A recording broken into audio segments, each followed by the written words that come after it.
Magandang gabi po sa lahat. And welcome po sa ating mga brothers galing bakasyon. Welcome back po. So before we start, can kindly we stand up please?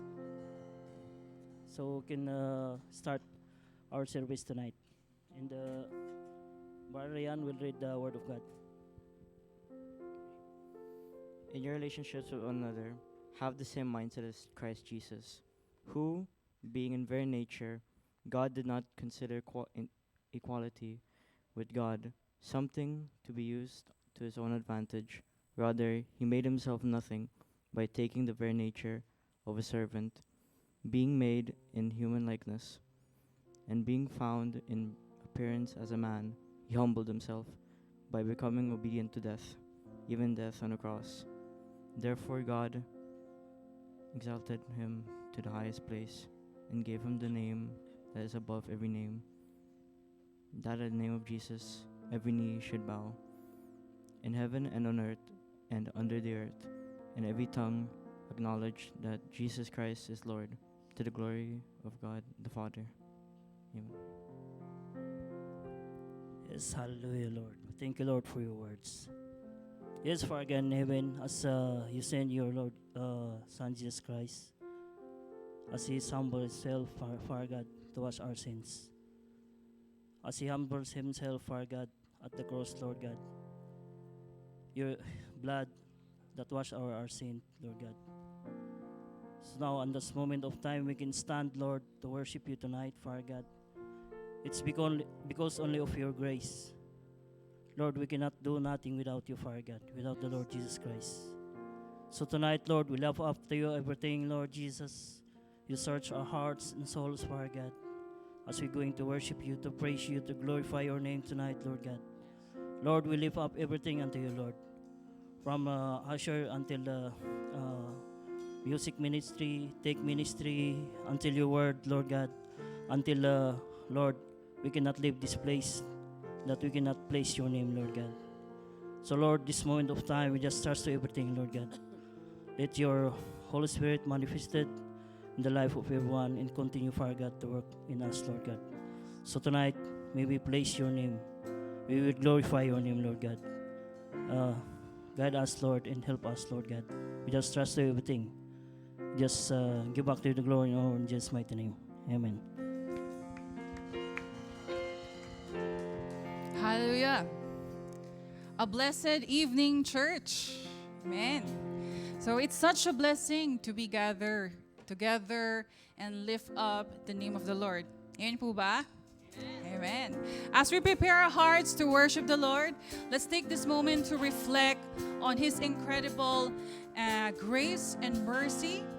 And we are here today not to be perfect, of course, but because we serve a perfect God. Amen.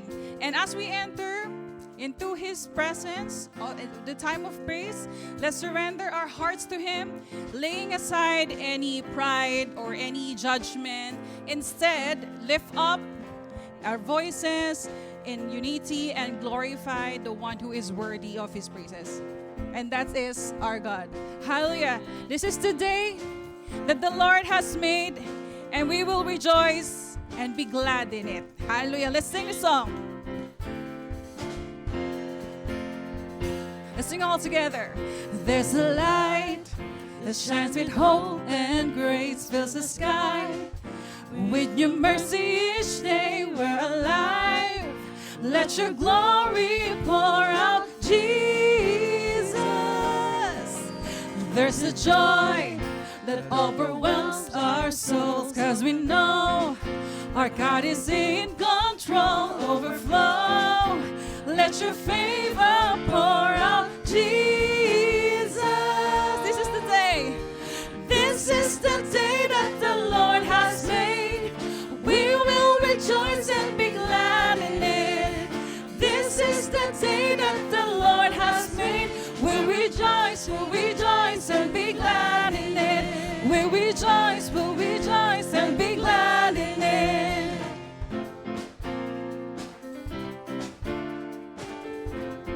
Come on, let's all sing. There's a joy that overwhelms our souls, 'cause we know our God is in control. Overflow, let your favor pour out. Jesus, Jesus, Jesus, this is the day. This is the day that the Lord has made. We will rejoice and be glad in it. This is the day that the Lord has made. We'll rejoice and be glad in it. We'll rejoice and be glad in it. Let's leave behind what happened yesterday. Leave behind what happened yesterday, 'cause today there's a new thing happening. Leave behind what happened yesterday, 'cause today there's a new thing happening. Leave behind what happened yesterday, 'cause today it's a new thing happening. Leave behind what happened yesterday, 'cause today there's a new thing happening. Leave behind what happened yesterday, 'cause today there's a new thing happening. Leave behind what happened yesterday, 'cause today there's a new thing happening. This is the day. This is the day that the Lord has made. We will rejoice and be glad in it. This is the day that the Lord has made. We'll rejoice and be glad in it. This is the day that the Lord has made. We will rejoice and be glad in it. This is the day that the Lord has made. We'll rejoice and be glad in it. We'll rejoice and be glad in it. We'll rejoice and be glad in it. Amen. We rejoice, Lord. Hallelujah. Let us continue the Lord to hallelujah. You are holy, Father God. Hallelujah.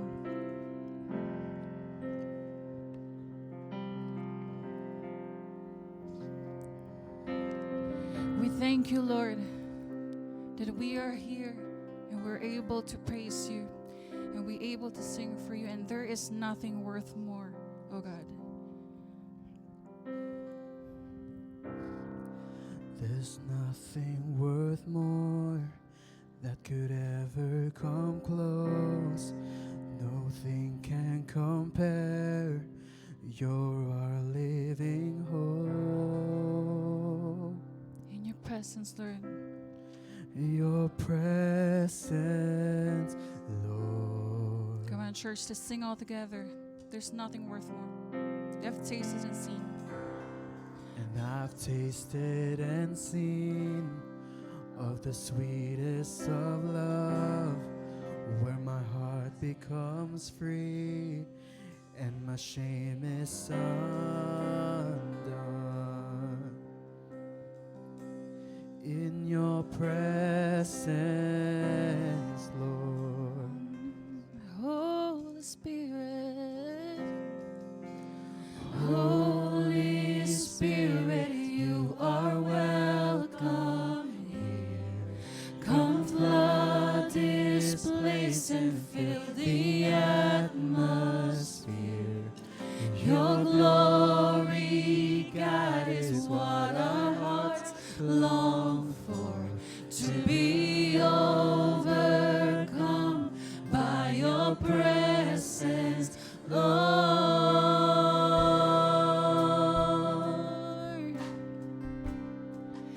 in your presence, Lord. You're worthy, Lord. There's nothing worth more that will ever come close. Nothing can compare. You're our living hope. Your presence, Lord. Let's sing it I've tasted and seen. I've tasted and seen of the sweetest of loves, where my heart's become free and my shame is undone. Your presence, your presence, oh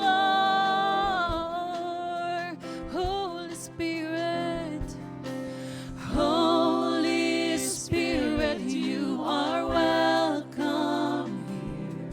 Come flood this place and fills the atmosphere.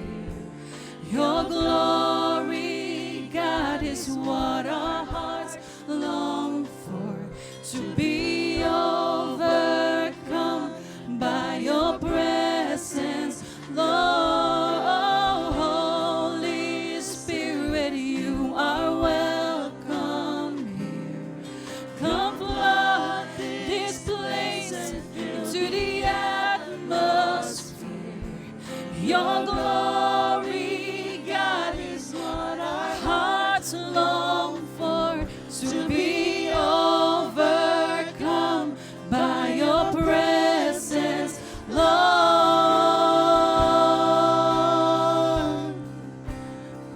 Your presence, Lord. Let us become more aware of your presence. Let us become more aware of your presence. Let us experience the glory of your goodness. Come on, church, sing. Let us become more aware of your presence. Let us experience the glory of your goodness. Let us become more aware of your presence. Let us experience the glory of your goodness. Let us become more aware of your presence. Let us experience the glory of your goodness. Holy Spirit, you are welcome here. Come flood this place and fill the atmosphere. Your glory, God, is what our hearts long for, to be overcome by your presence, oh, your amazing grace, oh God. We will continue to worship you, Lord. Let's stay in the presence of God. Amazing grace, how sweet the sound that saved a wretch like me. I once was lost, but now I'm found. Was blind, but now I see. Everyone sing.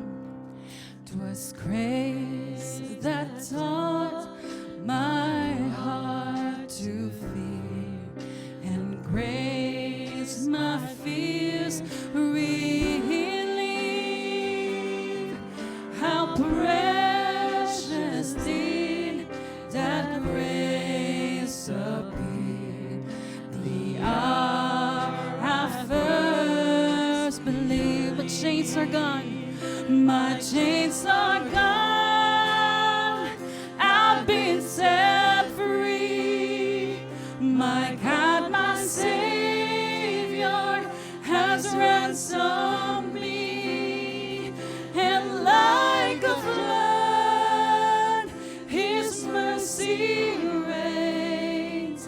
Unending love, amazing grace. 'Twas grace. 'Twas grace that taught my heart to fear, and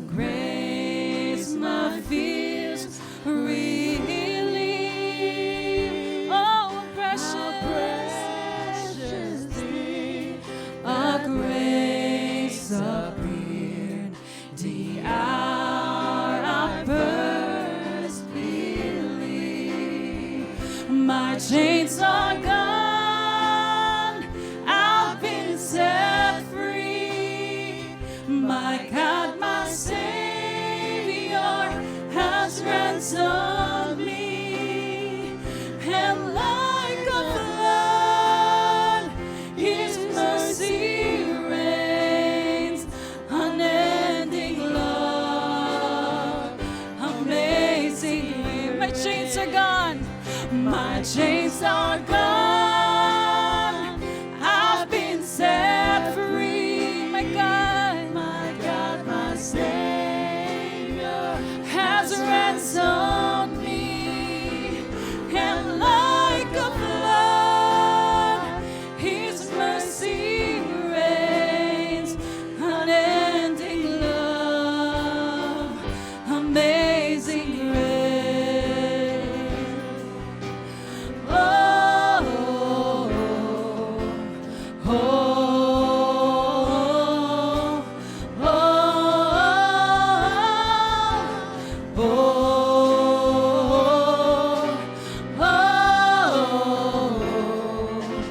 oh, oh. You split the sea so I could walk right through it. My fears are drowned in perfect love. You rescued me so I can stand and say, I am a child of God. From my mother's womb, you have chosen me. Love has called my name. We've been born again. I've been born again into your family. Blood flows, your blood flows through my veins. Let's sing. I'm no longer slave. I'm no longer a slave to fear. I am a child of God. I am a child of God. I'm no longer a slave to fear. I am a child of God. I'm no longer a slave to fear. Let's sing all together. I am a child of God. Sing, church. I'm no longer slave. I'm no longer a slave to fear. And I am a child of God. And I am a child of God.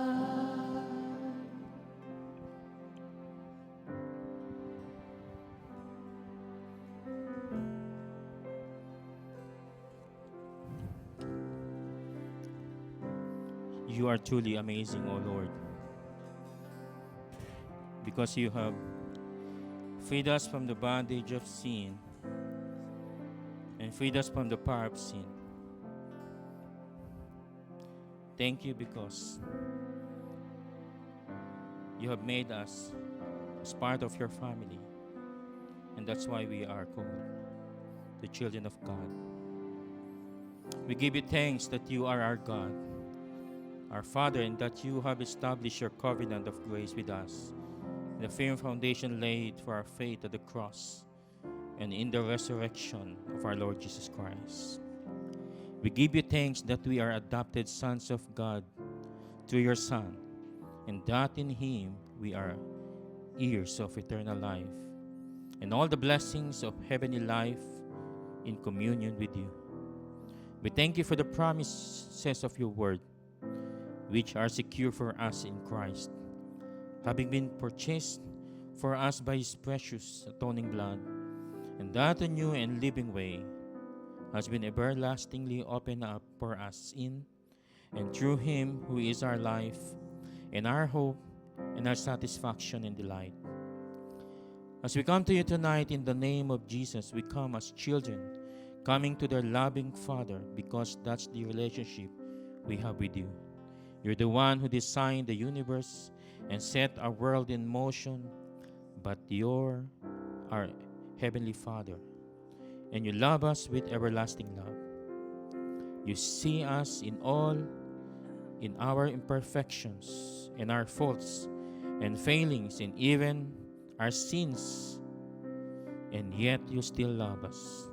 You correct us and discipline us at times because you do love us, and you want to make us and mold us more and more into your image and likeness. We're not we used to be, but we're not what we're going to be either, because you're not through with us yet. This all reminds us who we are in Christ and the purpose of your calling. Forgive us, Father, for our failures and shortcomings. We're often unsure of what's best, and we're uncertain of your will. So our prayer tonight is that you will make us and mold us after your own sovereign and divine will. As we come together this evening in your presence, won't you be merciful and gracious to your people? We are thankful for all the ways you've worked in our midst. You are a God who answers prayer.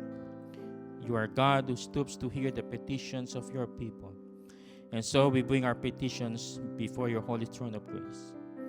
For those who are seeking a job, please guide their steps to the company where you will pour out your blessings upon them for the support of financial needs of their family. Not only that they can provide for their family, but make them as well a child blessing to others.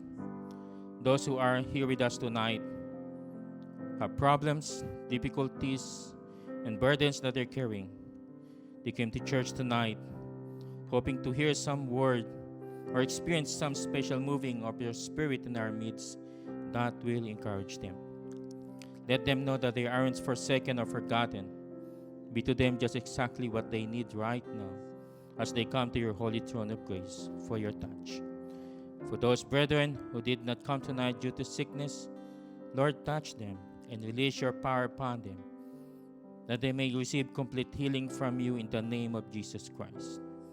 For those who did not come tonight for the reason of laziness, forgive them, because they do not know what they are missing. We pray for our brother Jody, who has stage 4 cancer. We ask for your healing power to be upon him in the mighty name of Jesus Christ. Strengthen him during each session of chemotherapy, so that he can overcome the aftermath of chemotherapy. We pray that you completely weaken the cancer after all the sessions of chemotherapy. We thank you, Father, for the successful operation of Cherry, the daughter of Nani Baby. Restore her strength so that she may be able to get back to work for their financial support.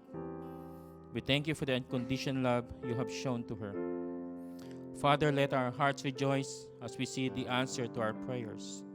Let our hearts sing your praises as we watch the unfolding of something that we asked for, something you did, simply for your good pleasure. Thank you for this night of rejoicing, where our mouths can be filled with laughter and our tongues with shouts of joy. Truly, you have done great things for us, and we are glad.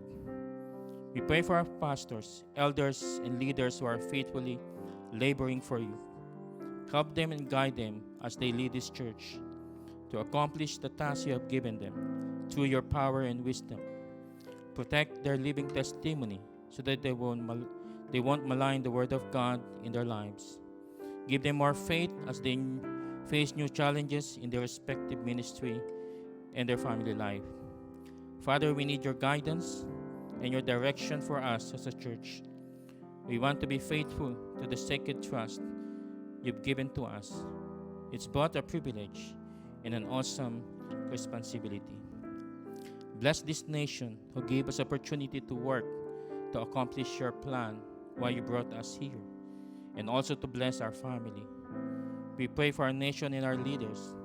Give them wisdom as they lead our country due to the awesome responsibilities they face.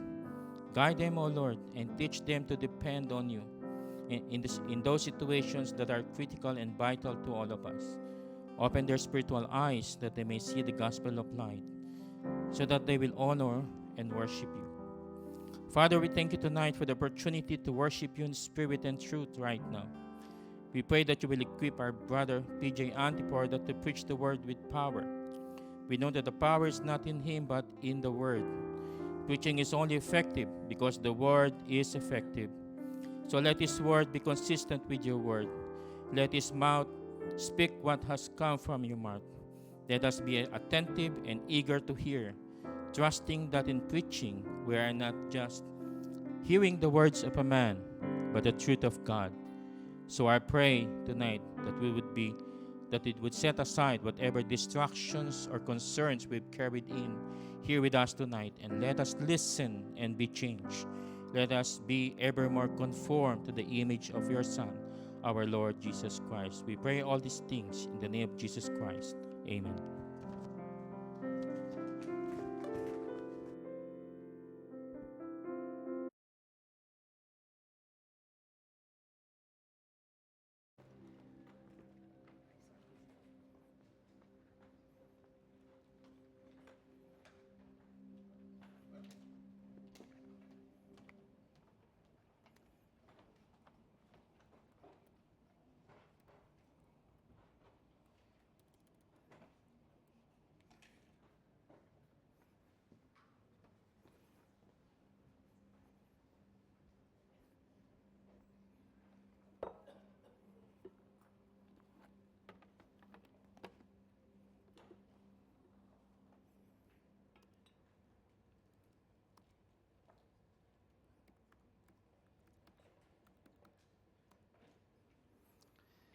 Yun. Amen. A blessed Saturday evening, my dear brothers and sisters. Kumusta po ang bawat isa? Baka mahulog po ako, ano? Parang gumagalaw siya. Praise God for our worship team in leading us to worship our one true God. Thank you sa prayers ni Brother Ray, ni Pastor Jojo, sa reading ni Rayan. Napakasarap po na pagkatapos talaga ng kabisihan at kapaguran natin sa isang buong linggong nagdaan, sama-sama tayo as a family to be refreshed, refilled, and to be renewed by the transforming power of our Lord. Sa ating pong mga bisita this evening, we welcome you once again sa aming iglesia, sa ating iglesia, the Filipino Christian Church of Dubai. We are so happy and blessed to have you worship with us this evening. At sa ating pong mga kapatid na galing sa bakasyon, praise God at nakasama po namin muli kayo. At sa mga nagbabakasyon pa, pasalubong po namin. Ayan. And as we continue in our series of studies in the book of James, again, right from the start, Pastor Abam has already discussed to us the purpose of this letter or this book. And that is about our Christian faith. And that we ought to examine ourselves to see if we are bearing works worthy of a genuine Christian. Si James, who was actually the real earthly brother of Christ, who wrote this book, ang central point niya po is this. People can talk all they want about saying they're a Christian, but if they have no works to show it, or if their works don't reflect what they say they are, then they are only hearers of the law and not doers, and that person's faith is dead. James writes, faith by itself, if it is not accompanied by action, is dead. In Tagalog, patay ang pananampalatayang walang kalakip na gawa. Makikitingnan nga po yung ating mga katabi. Humihinga pa po ba sila? Naghihilik pa o naghihilik na? Our actions must agree with what we profess. If we profess Jesus as our Lord, then we must do what Jesus would do. Week after week na narito tayo sa ating iglesia, nawa ay nakita po natin kung ano yung challenge, yung argument that James is trying to build at mga tinuturo sa atin ng ating mga pastors. And we praise God na meron po tayong mga bagong kapatiran na tumatayo po sa harapan upang magbahagi ng kanyang salita. If we have faith in God, that faith will change not just our minds, but our actions. And there are many verses that says that true saving faith will result in a transformed life. That faith is demonstrated by the works we do. Ang sabi nga po, how we live reveals what we believe. Kung paano tayo namumuhay ay nagpapakita kung ano ang ating pinaniniwalaan. How we live reveals what we believe and whether the faith we profess is a living faith. Marami po kasi ang nagpro-profess to be Christians, but their lives and priorities in life indicate otherwise.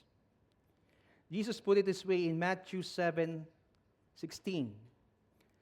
By their fruits you will know them. By their fruits you will know them. So as we continue to be exhorted by the letter of James, nawa ay talagang ma-challenge tayo to think, speak, and live more like Christ. So tayo pong lahat ay muling tumayo at sama-sama po nating basahin ang kanyang mga salita. Let's read James chapter 4 verses 11 to 12. Do not speak evil against one another, brothers. The one who speaks against a brother or judges his brother speaks evil against the law and judges the law. But if you judge the law, you are not a doer of the law, but a judge. There is only one lawgiver and judge who is able to save and to destroy. But who are you to judge your neighbor? Let us commit to the Lord this time in prayer. Our Father in heaven, we praise you and glorify you, O Lord. Lord, we come to your throne of grace asking that you would give us the ears to hear as we turn our attention to your word and that you would speak to us. Lord, we ask your Holy Spirit to illumine our hearts and our minds and give us the knowledge and the wisdom to understand the truth and your will in our lives for our good and for your glory. We pray this in the mighty name of Jesus. Amen and amen and amen. Makakaupo po tayong lahat. May isa kong kwento, pero hindi ho ito biblical. Ito yung mga nakagisnan nating kwento sa atin. And ito yung mga nakagisnan nating mga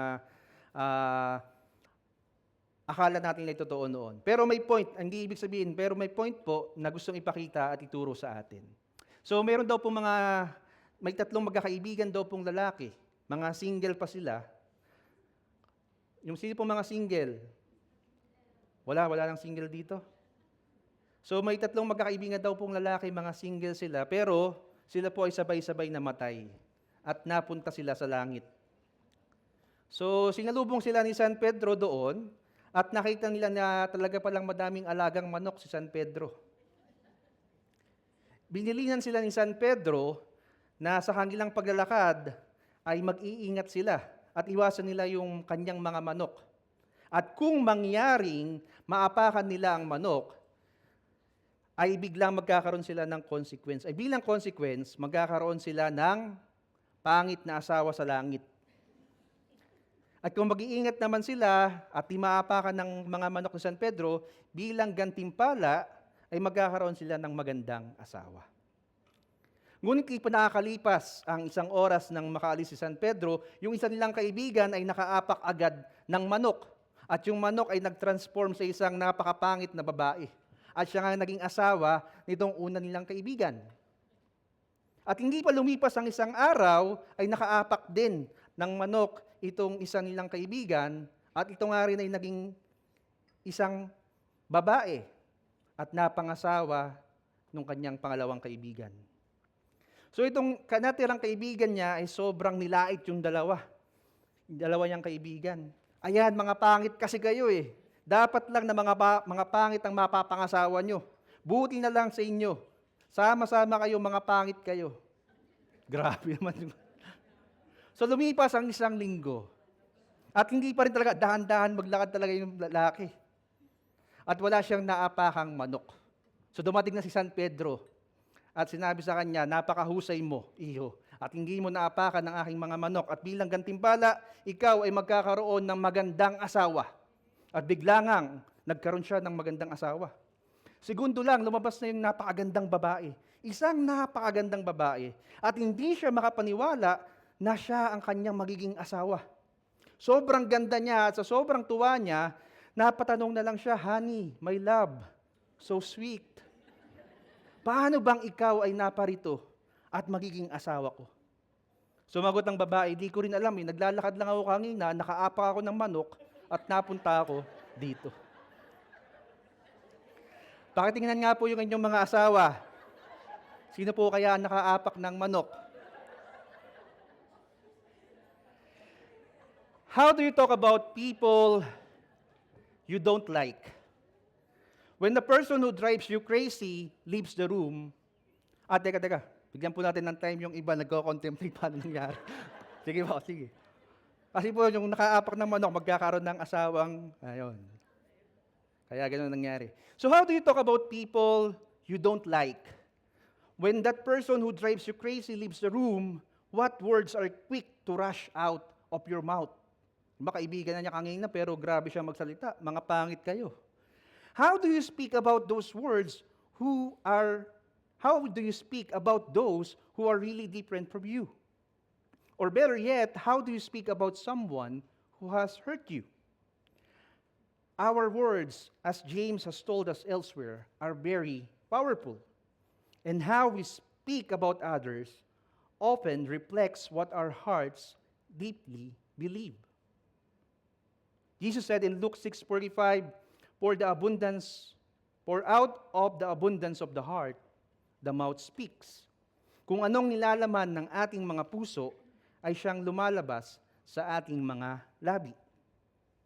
When you talk negatively about someone, often you flatten them into a caricature, and they suddenly become subhuman. We force them into a box in our minds that you will never let them leave. Whatever they do from then on, they are doing it because they are that little. And so we think, kapag may nasabing mali, talagang ganyan yan eh. Sip-sip kasi yan sa boss natin eh. Tingnan mo yan nga yung suot niya. Tingnan mo yung suot ni kapatid. Grabe ang ikli. Malandi talaga yan. Ganun pa tayo. They are no longer human beings sa ating mga pag-iisip. They are no longer human beings with genuine hopes, honest mistakes, and accomplishments that should be applauded. Para sa iyo, they are just the ugly name you call them. Binibigyan pa natin ng mga bansag ang mga taong yan. Our passage tonight in the book or the letter of James continues the stream of thought from previous lessons from past weeks, where James explained what divides a Christian community. Ang tanong niya in James 4 verse 1, what causes quarrels and what causes fights among you? Is it not this, that your passions are at war within you? Ang pinopoint out ni James is that our sinful desires within our churches lead to fights, quarrels, bitterness, and violence. And here tonight sa ating verses, we see that it leads to evil speech. Balikan natin yung verse natin. Verse 11. Do not speak evil against one another, brothers. The one who speaks against a brother or judges his brother speaks evil against the law and judges the law. But if you judge the law, you are not a doer of the law, but a judge. Sa New International Version ng verse na ito, in NIV, ang ginamit na translation po ng evil speech is slander. Alam niyo po yung slander? Yung taga-isla. Yun pa yun. Islander pa yun. Slander. Ang ibig sabihin is an intentional, malicious attack on someone else. Putting them down and lifting yourself up in comparison. At hindi ito gawain ng isang mananampalataya. Hindi ito gawain ng isang Kristiyano. Listen to what Apostle Peter said in 1 Peter 2:12. Keep your conduct among the Gentiles honorable, so that when they speak against you as evildoers, they may see your good deeds and glorify God on the day of visitation. So the habit of speaking against someone or speaking evil of someone, as Apostle Peter has pointed out, is something as a characteristic of a hostile unbeliever, an evildoer. He mentions it again in chapter 3, verse 16 in King James Version. Having a good conscience, that whereas they speak evil of you, as of evildoers, they may be ashamed that falsely accuse your good conversation in Christ. So yung habit ng pagsasalita ng masama laban sa ibang tao, hindi kailanman isang karakteristik ng isang taong may pananampalataya sa Panginoon. Sino po kanina ang nagsabi ng masama tungkol sa kapwa niya? Again, Luke 6:45, ang sabi doon, for out of the abundance of our heart, the mouth speaks. Ano yung lumalabas sa ating mga labi? Ganong punong-puno kasi yung ating puso ng mga bagay na iyan. Kung lumalabas sa labi ng isang tao ay puro kasamaan, paninirang puri at paninira sa iba, anong nilalabas ng puso niya? Kabutihan or kasamaan? Pansinin niyo po, kapag tayo ay nasasama sa grupo ng mga hindi mananampalataya, anong klaseng mga usapan meron sila? Anong klaseng mga salita ang lumalabas sa kanilang mga bibig? Hindi na tayo magugulat eh. Normal ito sa kanila. Normal ito sa unbelieving world. Yung magmura, yung magsalita ng mga bagay na napakasakit sa ibang tao. But it is completely inappropriate for the followers of Jesus to do the same toward other people, and particularly toward one another. Kaya lang ang nakakalungkot, meron pa rin mga ganitong pangyayari sa loob ng iglesia. And kaya nga isinulat ito ni James. Meron nung panahon ni na James, and meron din sa panahon natin. It is found in the lives and habits of people who profess to be followers of Jesus. Nakakalungkot. At sa panahon ngayon ng social media, mas lalo pa itong nagpalala. Akala mo kung makapag-post at makapag-comment sa Facebook ay para bang hindi nakakakilala sa Panginoong Jesus. We live in a day where there's all kinds of gossip, slander, people spreading rumors. They can post it on social media and don't even have to put their name on it. Hide behind being anonymous, or yung iba magagawa pa ng ibang fake account.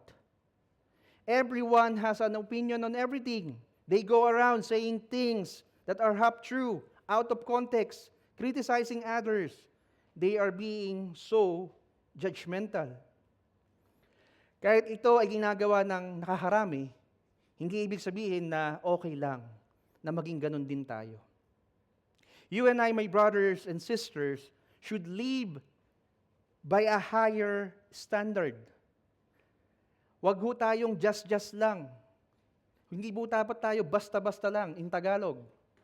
Gaya nga ng challenge ni Apostle Pablo in Philippians 3:14. Ang sabi niya doon, I press on toward the goal for the prize of the upward call of God in Christ Jesus. Proverbs 10:18b to 19. And whoever utters slander is a fool. When words are many, transgressions is not lacking. But whoever restrains his lips is prudent or wise.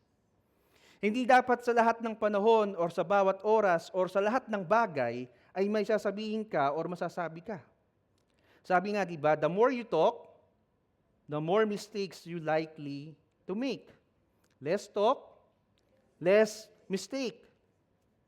It is all too easy to place blame on someone else and avoid taking responsibility for our own actions. However, it is not easy to take a step back and examine our own motivations and emotions. Madali tayo mag-judge ng iba base sa kanilang mga gawa. Pero pag tayo Hindi natin makita yung sarili natin. Naalala niyo po yung kwento ni Jesus about the Pharisee and the tax collector in Luke chapter 18.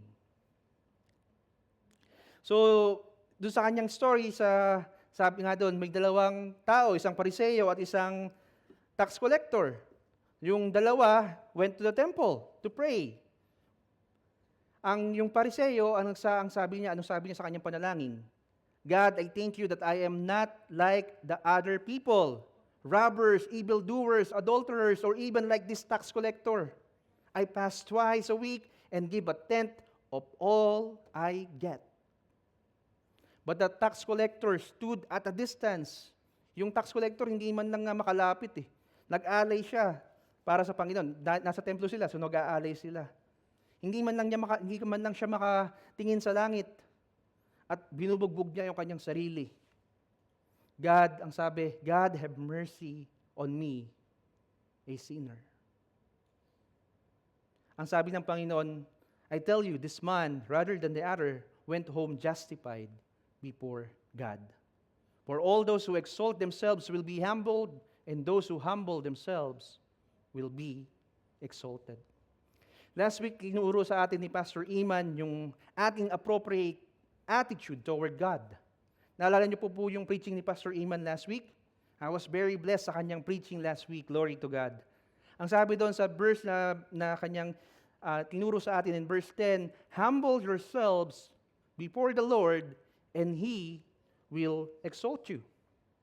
And after sabihin ni James, yung ating appropriate attitude toward God in verse 10, sabi niya, maging humble tayo sa Panginoon, immediately naman, dito sa verse 11, nag-shift naman siya sa ating appropriate or proper relationship toward one another, between believers. Do not speak evil against one another, brothers. Very clear naman po yung sinasabi ni James. Do not speak evil against or slander each other. You see, we love God by being humble before Him, and we love our neighbor by refusing to speak evil. Sa mga asawang babae, let me talk to you. Huwag po tayong masyadong mabunganga sa ating mga asawang lalaki. Huwag po tayong ngawa ng ngawa. Palitan natin ito ng gawa. Ng mabuting gawa para sa ating mga asawa. Sabihin nyo siguro, nako, Brother PJ, di mo lang alam yung asawa ko, di mo lang alam pinagdadaanan ko sa kanya. Kung alam mo lang. Okay, sige po. Palagay na natin na tama kayo tungkol sa inyong asawa. Pero ang tanong ko nga ho sa inyo, sa inyo po bang paggawa ng paggawa, nagbago ho ba sila? O dahil dyan, mas lalong ayaw na ng asawa niyong umuwi sa inyo? Bakit di niyo ho ibahin this time? Mindset ba? O nabis na salubungin sila ng rat-rat ng inyong mga complaints, pagsilbihan niyo po sila. Ipagluto nyo ng paborito nyo lang ulam, lambingin nyo, ipagdasal nyo sa Panginoon, ihandog nyo sa Panginoon. Sa panalangin nyo, sabihin nyo, Lord, hindi ko na ho kaya ang asawa ko, ipinapaubaya ko na ho siya sa inyo, Panginoon. Inihahandog ko po, Panginoon, sa inyo, sa inyong harapan ang aking asawa. Nawa itanggapin nyo po agad-agad ang aking handog. Kidding aside, mga kapatid, narinig ko po ito sa isang pastor, wag daw po tayong maging Panginoon sa ating mga asawa. Wag tayong maging Panginoon sa ating mga anak. Wag tayong maging Panginoon sa ating mga kapatid, sa ating pamilya. Anong ibig kong sabihin? Hindi ho tayo makapagpabago sa kanila. Wala ho tayong kapangyarihang baguhin ang ating mga kapwa. Ang Diyos lamang ang may kapangyarihan para gumawa niyan. So ipaubaya po natin sa Panginoon. Naalala niyo yung binasa natin kanina, 1 Peter 3:16, ang sabi doon, having a good conscience, that whereas they speak evil of you as evildoers, they may be ashamed that falsely accuse your good conversation in Christ. Katulad ng mga hentil, kapag nakita niya ang iyong mabuting gawa, kasama ng iyong panalangin upang kumilos ang Diyos sa kanyang buhay, sa inyo pong mga asawa, magugulat na lang kayo, darating ang araw at marirealize ng inyong asawa ang kanyang pagkakamali. Magsisisi siya at sasabihin, napakabait talaga ng aking asawa. Ginagawa niya ang lahat para sa akin. Bakit ko nga ba ginagawa ang mga pagkakamaling ito sa kanya? Mali ito. Babalik ako sa asawa ko. Nakuha niyo po yung point? Nakuha niyo po? Sa mga asawa naman pong lalaki, akala niyo nakalimutan ko kayo. Mga bros, wag naman ho tayong pasaway. Sabi nga sa ating pinag-aaralan sa discipleship class in Ephesians 5:25, "Husband, love your wives as Christ loved the church and gave Himself up for her." Ang pagmamahal natin sa ating mga asawa ay katulad dapat ng pagmamahal ni Kristo sa ating iglesia. Mahalin natin sila gaya ng pagmamahal sa atin ng Panginoon. Wag ho nating hintayin siya sabihin ng ating mga anak, gaya ho ng kwento doon sa isang school, sa school daw po. No? Nagtanong si teacher, "Class, ano ang tinatawag natin sa ating mga nanay?" Ang nanay ang, sabay-sabay sumagot, "ang ilaw ng tahanan." Tama, sabi ni teacher.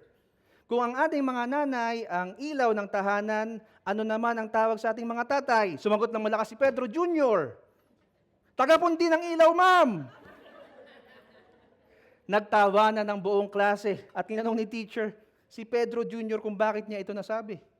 At ang sagot niya, "Kasi po araw-araw, ma'am, naririnig ko ang aking nanay, sinisigawan si tatay, 'Hay naku Pedro, bakit ka ba ganyan? Punding-pundi na ako sa'yo.'" So wag ho tayo maging pundi ng ilaw, mga kapatid. Balik ko tayo sa ating verse 11. "Do not speak evil against one another, brothers. The one who speaks against a brother or judges his brother speaks evil against the law and judges the law. But if you judge the law, you are not a doer of the law, but a judge." Now, it's important that we understand that rightly. Because along with this command, we were also commanded in scriptures to lovingly confront sin in the lives of one another when necessary. Wag ho tayong malilito ha. Hindi ho ito ang verse kapag ang isang kapatiran ay nasa kasalanan at hahayaan na lang natin sila na magpatuloy sa kasalanan. Hindi po ito yon. Ay sabi kasi ni Brother PJ nung last week, don't judge daw. Wag niyo sasabihin na yung na ganun. Hindi ho ito yung context ng text natin tonight. When we see a fellow believer doing something that God's word clearly says not to do, or refusing to do something that God's word clearly says to do, we need to confront it and call it what it is, a sin. We need to urge that fellow believer to repent. So magkaiba ho yung dalawa, no? Hindi ho ito, but there's no contradiction involved because that is not the same thing as speaking against or judging them in the way that James means. Iba ho ito ha, iba ho yung context, iba po itong pinag-aaralan natin. Judging na merong slander or about speaking evil against our brothers or our sisters. Anong difference? I think the difference is that what we understand by judging. If I have set up my own standards of judgment, that is a different standard from what God's holy word has declared, and then speak evil against someone or criticize them on the basis of my own self-created standards of right and wrong, then I'm doing what James said not to do. Yun po ang ibig sabihin, hindi po yung nagsasalita tayo dahil base sa ating standard. Malinaw po ba? Magkaibang context po yung dalawa. To point out to a brother or sister in Christ that they are sinning is not speaking against them, in the sense that James is talking about. We're not setting up our own standard of judgment in that case, and are not speaking against them on the basis of a standard for right or wrong that we have created ourselves. Rather, we're pointing to the standard of holiness that God has already established for all of us in His revealed word. But whenever we set up our own standards from out of our own thoughts, that is, our own religious standards, our ceremonial expectations, our prohibitions, requirements for others, that are not commanded in God's word, and then speak against others and judge them on the basis of those self-standard, Jesus warns us that we will be judged by the same measure, and our harsh condemnation of others will be measured back to us. And the same judgment is the same judgment na sinasabi ni James dito sa verse natin tonight. Again, puntahan po natin yung verse 11. And ano pa daw po ang mangyayari kapag nag-speak tayo ng evil and judges ang ating mga kapatid? We speak evil against the law and judges the law. When Jesus was asked in Matthew 22:36-40, "Teacher, what is the greatest commandment in the law?" Ang sagot ni Jesus, "Love the Lord your God with all your heart and with all your soul and with all your mind." And this is the first and greatest commandment. And the second is like this: love your neighbor as yourself. All the law and the prophets hang on these two commandments. So if a believer speak against another believer, he is criticizing and condemning the law because he is not showing love and is not treating others as he would like to be treated. His disobedience shows disregard for the law. He is passing judgment on its validity. By doing so, he is putting himself above God. When we judge one another in this slanderous way, we are clearly failing to submit to God. Kung ginajudge mo ang iyong kapatid, ginajudge mo ang law. The law to love your neighbor as yourself. Tayo ba, gusto ba natin ginajudge tayo ng iba? May nag-uusapan sa likod natin, binibigyan ng label na hindi magaganda, binibigyan ng ibang pangalan at sinisiraan sa ibang tao. Wala hong taong may matinong pag-iisip ang magsasabi na gusto niya yun. Hindi, gusto ko talaga sinisiraan ako eh. Walang ganong tao. So I ask you, when we criticize or judge others, who are we really judging? As James states, we are judging God's law. And if we are judging God's law, aren't we really judging God? Mas matalino pa ba tayo sa Panginoon? Mas mataas pa ba tayo sa Diyos? Paalala ni James, matapos tayo mag-criticize at mag-judge ng ating neighbor, ng ating kapatiran, if you judge the law, you are not a doer of the law, but a judge. We're no longer listening to God's word and examining ourselves to see if we are walking as He says we should. Instead, we're arrogantly looking at others and focusing on the specks that they have in their eyes on the basis of our own standards and judgment calls. And ini-ignore natin yung ating sariling pangangailangan para sa grasya ng Diyos. Once we're no longer looking into God's Word with a humble and teachable spirit, elevating ourselves to the position of judging and criticizing others instead, we're forgetting what God's Word says about us. Lagi dapat nating alalahanin ang warning sa atin ni Jesus in Matthew 12:36-37. Ang sabi niya doon, "But I say to you that for every idle word men may speak, they will give account of it in the day of judgment. For by your words you will be justified, and by your words you will be condemned." Dear brothers and sisters, lahat ng mga salitang binibitawan natin, binigkas naman natin yan or tinype natin, every word of it is remembered in the heavenly record. And we will give an accounting of it on the day when our Lord returns. So we must not make ourselves out to be judges of others, especially the judges of those who God has already accepted and established by God as our brothers and sisters in Christ. Hindi ho dapat tayo magkaroon ng judgmental attitude, lalo na sa ating mga kapatiran. And in our final verse, in verse 12, James reminded us, there is only one lawgiver and judge, he who is able to save and to destroy. But who are you to judge your neighbor? There is no other lawgiver and judge, just one. At hindi po tayo ang Panginoon. Hindi po tayo Diyos.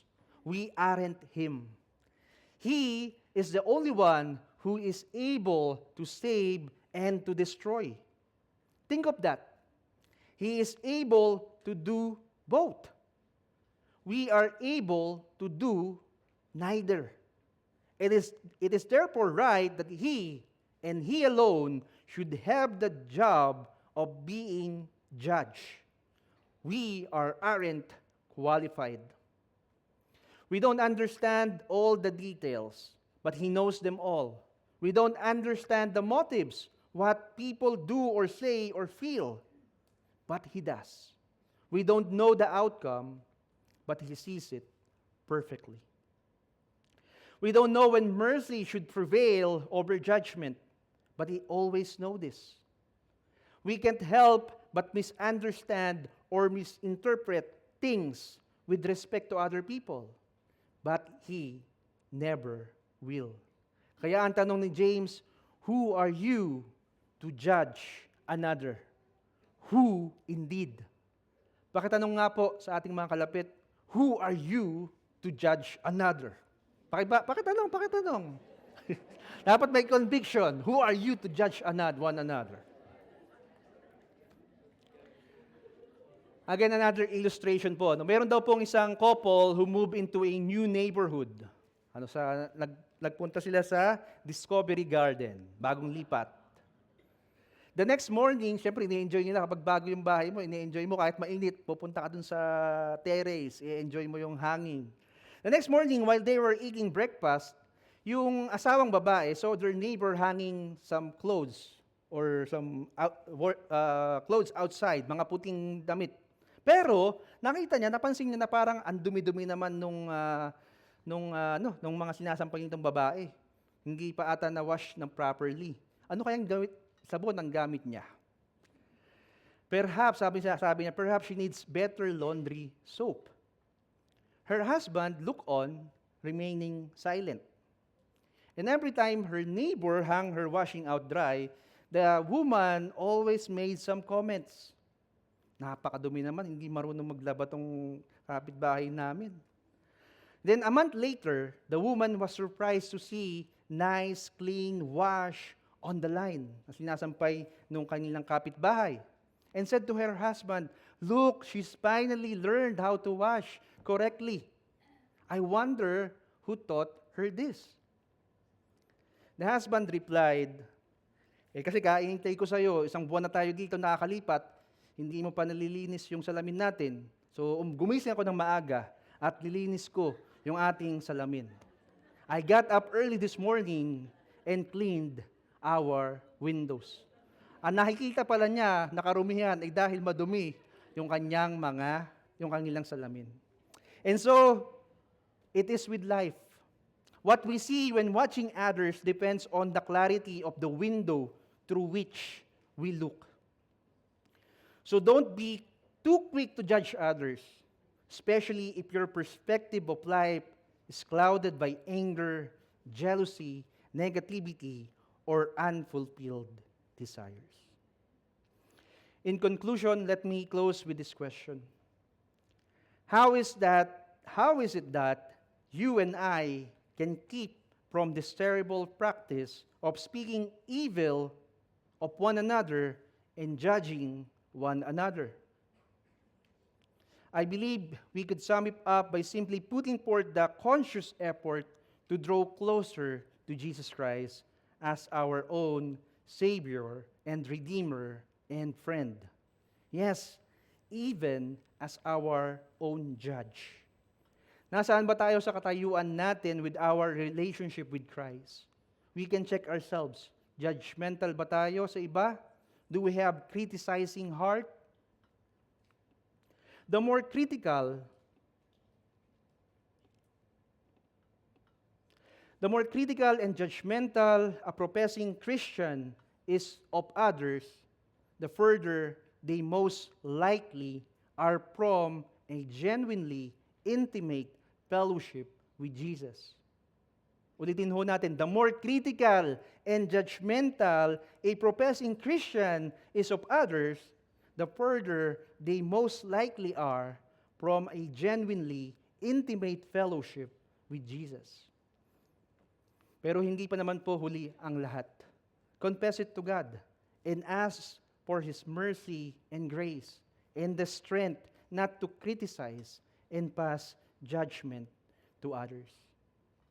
Ang sabi nga po ni Timothy Keller, the measure of our Christianity is not how well we judge others, but how well we love them. Pakitingnan po yung inyong mga kalapit. Are you judging them? Or minamahal niyo ho ba sila? The measure of our Christianity is not how well we judge others, but how well we love them. And lastly, sabi ni Billy Graham, it is the Holy Spirit's job to convict, God's job to judge, and my job to love. I love you po, mga kapatid, sabi nga ni Pastor Art. Tayo pong lahat ay manalangin. Thank you, O Lord, God, sa gabi pong ito. Thank you that you do not treat us as our sins deserve. Rather, you shower us with grace and compassion in Christ Jesus, our Savior and Lord. We confess that we are so quick to judge others, often out of our own selfishness and pride. Forgive us, O Lord, and shape our hearts with your own mercy, grace, and love as we respond to others and to your calling this evening. In Jesus' name we pray. Amen and amen. God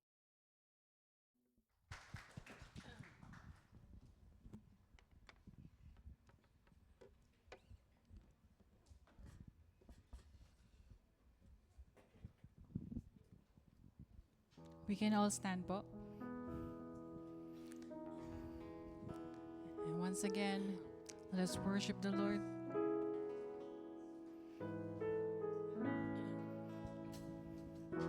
Let God purify our heart and not be a judger. Amen po.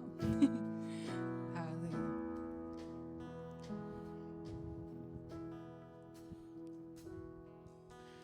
Purify my heart, let me be as gold and precious Savior. Purify my heart, let me be as gold, pure gold. Refiner's fire, my heart's one desire is to be holy, set apart for you, Lord. I choose to be holy, set apart for you, my Master, ready to do your will. Let's sing all together.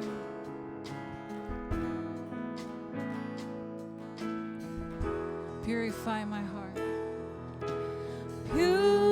Purify my heart, cleanse me from within, and make me holy. Purify my heart, cleanse me from my sin. Deep within, refine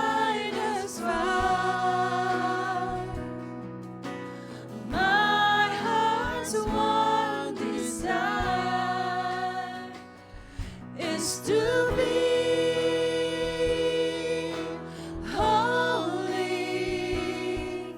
set apart for you, Lord.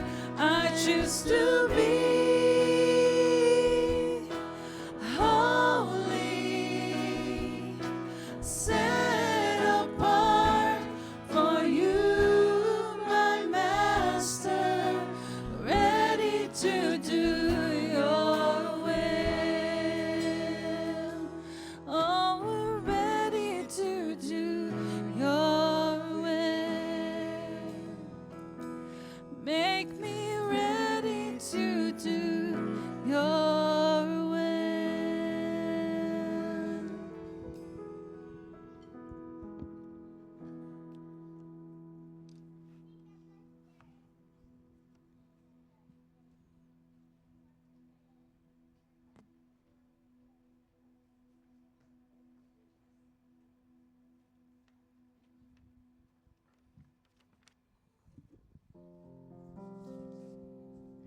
Dumako po tayo sa ating tithes and offering.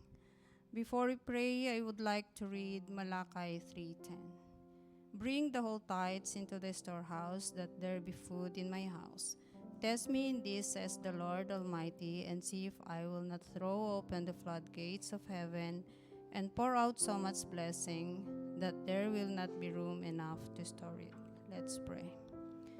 Heavenly Father, we come before you today with grateful hearts, acknowledging that everything we have comes from your abundant provisions. We are the source of every blessings in our lives, and we are privileged to be called your children. Lord, we understand that tithing and offering are not just financial transactions, but act of worship and trust. You have instructed us in your words to bring our tithes into your storehouse, and we do so joyfully, knowing that you will bless and multiply what we offer for your kingdom advancement. As we present our tithes and offering before you, we pray for a heart of generosity and obedience. Help us to give cheerfully, not out of compulsion or obligation, but as an expression of our love and devotion to you. Father, we recognize our tithes and offering are not only for the maintenance of the church and its ministries, but also for reaching out to the lost, feeding the hungry, clothing the naked, and caring for needy. We ask that you bless the use of these resources, that they may be used wisely and effectively to further your kingdom and bring glory to your name. Lord, we pray for those who are facing financial challenges. May our tithes and offering bring comfort and provision to their lives, provide for their needs, and grant them wisdom in managing their finances. Help us to be sensitive to their needs and ready to extend a helping hand when called upon.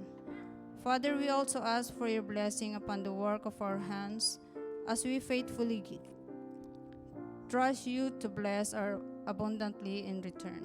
Open the windows of heaven and pour out blessings that we cannot contain. May we experience the joy of being blessed to be a blessing to others.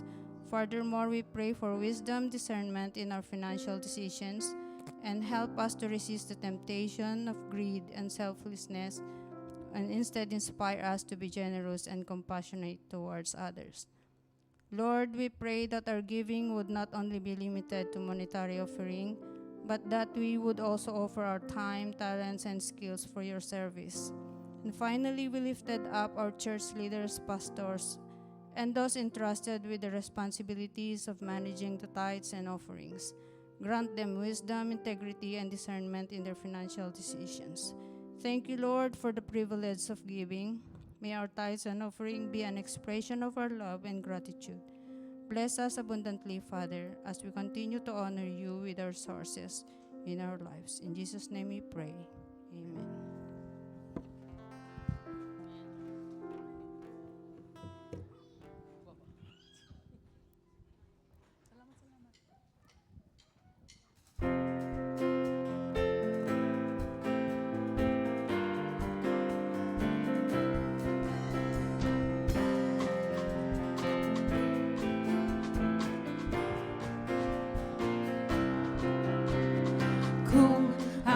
mamasdan ang kalawakan. Hindi ko maunawaan ang iyong dahilan kung bakit ako'y pinili mo't inalagaan. Di ko kayang isipin, hindi ko kayang sukatin ang pag-ibig mo, Jesus, na iyong binigay sa akin. Salamat, salamat, oh Jesus, sa pag-ibig mo. Walang ibang nagmahal sa akin ng katulad mo. Salamat, salamat, oh Jesus, sa pag-ibig mo. Ako'y magsasaya sa piling mo. Buhay ko ay purihin ka, buhay ko ay sa'yo'y sumamba. Wala nang ibang nanaisin pa, kundi pasalamatan ka. Buhay ko ay purihin ka, buhay ko ay sa'yo'y sumamba. Wala nang ibang nanaisin pa, kundi pasalamatan ka. Salamat, salamat, oh Jesus, sa pag-ibig mo. Walang ibang nagmahal sa akin ng katulad mo. Salamat, salamat, oh Jesus, sa pag-ibig mo. Ako'y magsasaya sa piling mo. Ako'y magsasaya sa piling mo. Ako'y magsasaya sa piling mo. Amen.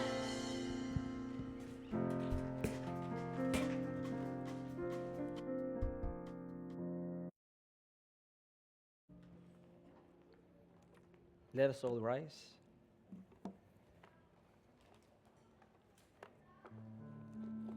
Let us pray. Our Heavenly Father, we thank you. We thank you because of your great love for the church. We thank you, Lord, because your words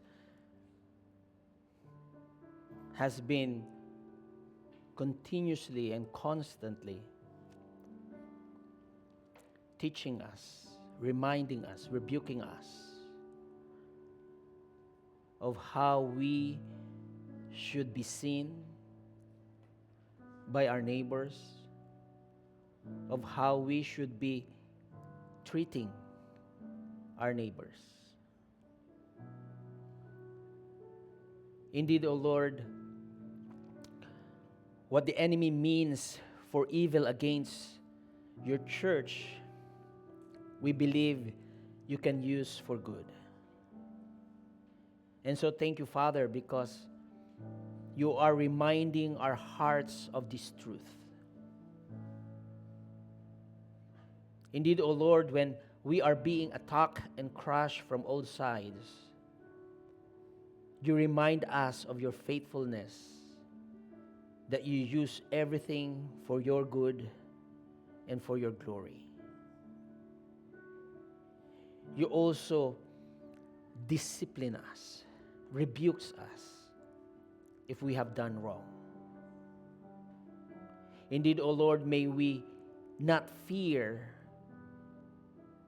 with what the world is going to judge us, but rather, Father, may we fear of you judging us of the things that you have commanded us.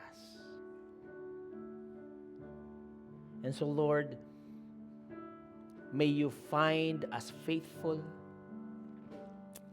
in knowing your will and your purposes in us through your words. May we not fear, but trust in your provision for our church family. May we not only be readers of your word, but believers and doers of your word. And so, Father, increase our faith. Lord, help our church to walk in a manner worthy of the calling that you have given us. Help us in all of our interactions or conversations and ministry with one another to have that humble and gentle hearts. Grant us patience for one another, bearing with one another in love. Grant this body of Christ unity in spirit, unity in truth, and unity in mind. May we humbly walk with you, O God, allowing you, O Lord, to show us our wrongs, our shortcomings, our failures, and humbly come before you to seek your forgiveness and to stand up to what you want us to do. Lord, you have told us in your word that you hear our prayers, and your people are crying in their hearts, humbling ourselves before you and seeking your face. We come together as your covenant community to seek you. And Lord, we repent and turn from our wicked ways, and we thank you. We thank you for hearing us. We thank you for your forgiveness and your healing, because you are faithful and true. Father God, you desire peace and unity and encouragement for this church. Help us, O Lord, to pursue what makes for peace and for building one another up, to continuously pursue the things that will lead to peace and unity among us. Give us, O Lord, discerning hearts to know your will, and give us the courage to be obedient to you. Lord, we know that without you and your Holy Spirit indwelling in each one of us, we cannot do any of these things. But with you and your glory, grant our church peace and unity. As you have said in your word, if anyone would come after me, let him deny himself and take up his cross daily and follow me. For whosoever would save his life will lose it, but whoever loses his life for my sake will save it. Indeed, O Father, you have given us what it seems like an impossible task with this passage, because you have asked each one of us to deny ourselves, to take up our cross and follow you. That even when our spirits are willing, the flesh is weak. And you know our hearts, Father. And so, Lord, help us. Help us with your Holy Spirit to examine our hearts and hear from you, because we know that the longer we walk with you, the more we will look like you. Less selfish and more selfless, willing to deny ourselves in any and all situations. For you have told us that when we lose our life for your sake, we will save it. And so, Father, save us from ourselves. Indeed, O Lord, we lift this church to you, that we will all come before you with humility and a willingness to obey.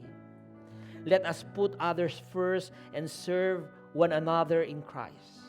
May we seek you, O Lord, first, and putting aside our own desires, that may we become that intercessors, that mediators for our brothers and sisters, that may we pray more, love more, and care more, and criticize less. May we be encouragers and uplifters. May we be forgiving instead of condoning. And may we love in grace instead of being legalistic. May we be holy, for you, our God, is holy. Indeed, O Lord, may your words dwell in us richly, that you will find each one of us teaching and admonishing one another in all wisdom, singing psalms and hymns and spiritual songs with thankfulness in our hearts.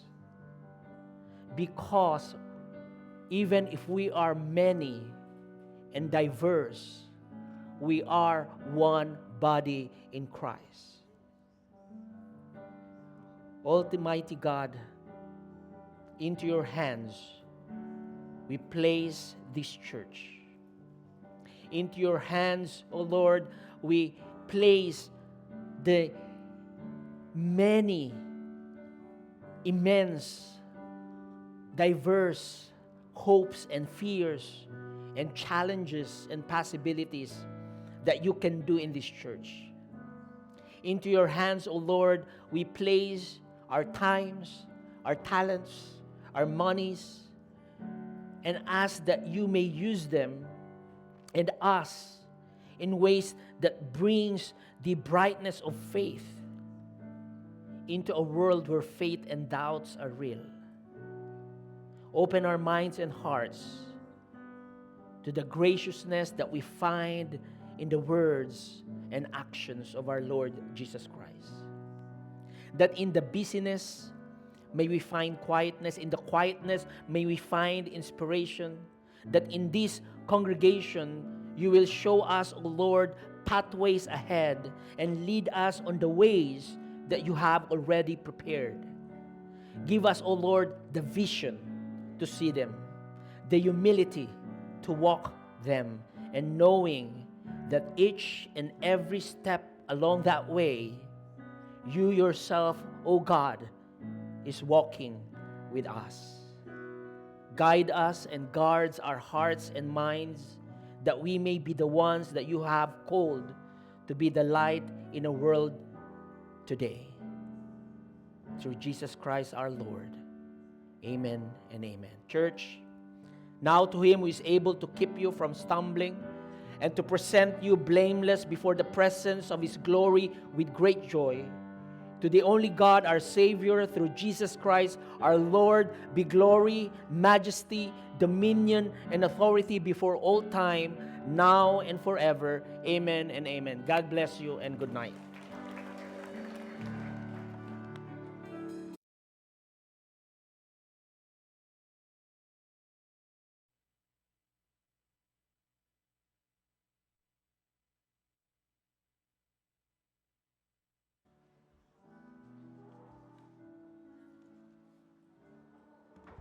Good evening, everyone. It's nice to see everyone in the church.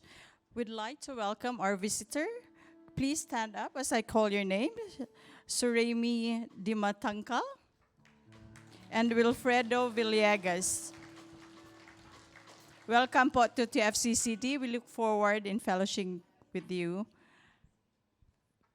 A few announcements. So we will be having we are always having our worship and prayer every Tuesday at 8 to 9:30 downstairs. In November, we will have a couples night, so more information will be posted on our group chat, church group chat. On September 13, we are going to have the ladies' night. This will be a bring a friend, right? So we will be closing our registration soon. And if you are ready to pay, you can pay anytime, starting today. You can pay to Sister Eliane.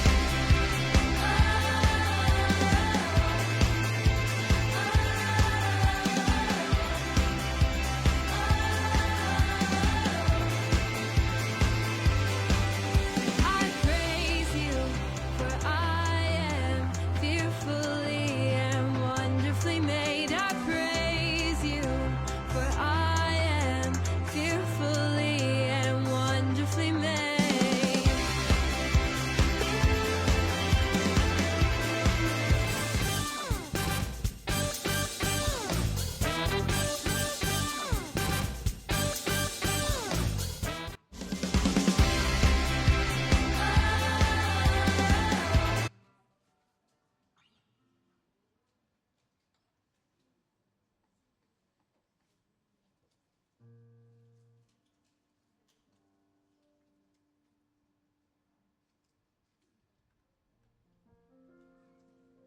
Are we done? Okay. Registration is going on. It will be closed soon. So as I said, please, if you're ready to pay, you can give it to Sister Lien. The payment will end in next week, in a week's time. We are promoting, celebrating womanhood, and we are encouraging everybody to please bring a friend. So, sponsored po yan ng church natin. So, you don't have to worry anything about it.